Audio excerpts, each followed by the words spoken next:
ह फागुन के महीना, एक बार डालब ना रोजीना। सुना ना ए भौजी, झाड़ न भौजी ह फागुन के महीना, एक बार डालब ना रोजीना। लबैगन वहाँ लगे बड़ी अच्छा हो, लबैगन वहाँ लगे बड़ी अच्छा हो, बड़ी अच्छा हो।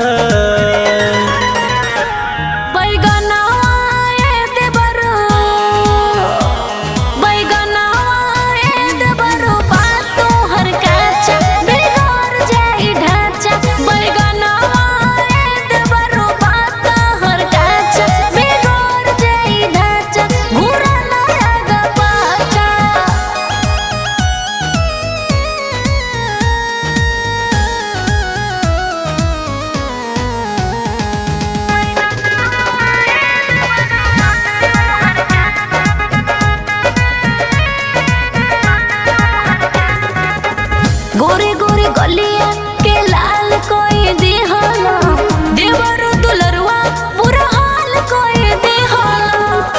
अरे ढेर तंग कइले बानी, हटी ना। सोख जा पूरा पीछा करिया के रंग हो, भीगे दयाज भौजी सारा अंग हो। तो हो जा तोहनी सब भौजी तू लासा हो, लासा हो।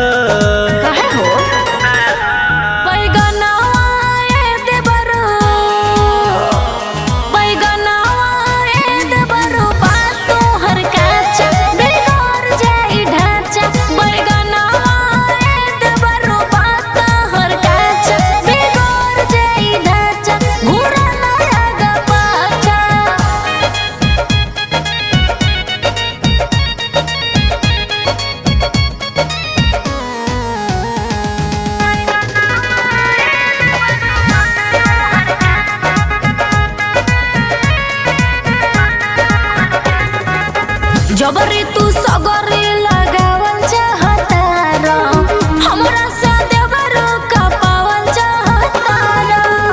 अरे बोली ना का ह? हसमत इरफान कहे फैजुल फसाना, रमेश मोहन रंगल चाहे खजाना। बुड़बक कहीं का जनी कहरो ये भौजी निराशा हो, निराशा हो।